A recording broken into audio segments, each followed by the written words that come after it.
ரொம்ப டேஸ்டான கொத்தவரங்காய் பொரியல் எப்படி செய்கிறதுன்னு பார்த்துடலாங்க.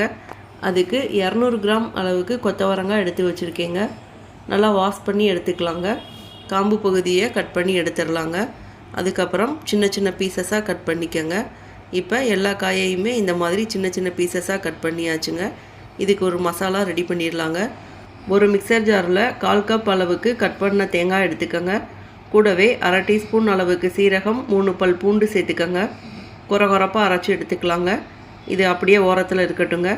அடுத்ததாக ஒரு கடாயில் தாளிக்கிறதுக்கு கொஞ்சமாக எண்ணெய் சேர்த்துக்கோங்க. கூடவே 1/2 டீஸ்பூன் அளவுக்கு கடுகு, உளுந்தம்பருப்பு சேர்த்துக்கோங்க.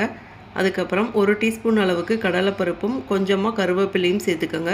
அடுத்ததாக கட் பண்ண சின்ன வெங்காயம் 2 டேபிள் ஸ்பூன் அளவுக்கு சேர்த்துக்கலாங்க. சேர்த்துட்டு நல்லா வதக்கி விட்டுக்கலாங்க. அடுத்ததாக நம்ம கட் பண்ணி வச்சுருக்கிற கொத்தவரங்காயை சேர்த்துக்கலாங்க. காய்க்கு தேவையான அளவு உப்பு சேர்த்துக்கோங்க. சேர்த்துட்டு ஒரு 2 நிமிஷம் அளவுக்கு மீடியம் ஃப்ளேமில் வச்சு நல்லா வதக்கி விட்டுக்கலாங்க. காய் நல்லா வதங்கினதுக்கப்புறம் 1/2 டம்ளர்லேருந்து 3/4 டம்ளர் அளவுக்கு தண்ணி சேர்த்துக்கலாங்க. சேர்த்துட்டு நல்லா 1 டைம் கலந்து விட்டுட்டு தட்டை போட்டு மூடி வச்சுருங்க. ஒரு 10 நிமிஷம் அளவுக்கு நல்லா குக் பண்ணி எடுத்துக்கலாங்க. இப்போ 10 நிமிஷம் கழித்து பார்க்குறப்ப காய் நல்லா குக் ஆகிருக்குங்க. இந்த ஸ்டேஜில் 1/4 டீஸ்பூன் அளவுக்கு மஞ்சள் தூள், 1/2 டீஸ்பூன் அளவுக்கு மிளகாய் தூள் சேர்த்துக்கோங்க. சேர்த்துட்டு 1 நிமிஷம் அளவுக்கு நல்லா வதக்கி விட்டுக்கலாங்க. அடுத்ததாக நம்ம அரைச்சி வச்சுருக்கிற தேங்காயை சேர்த்துக்கலாங்க.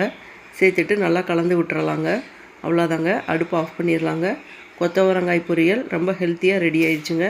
இதே மாதிரி நிறைய ஹெல்த்தியான ரெசிபீஸ்க்கு நம்ம சேனலை மறக்காமல் சப்ஸ்கிரைப் பண்ணிக்கோங்க. தேங்க்யூ.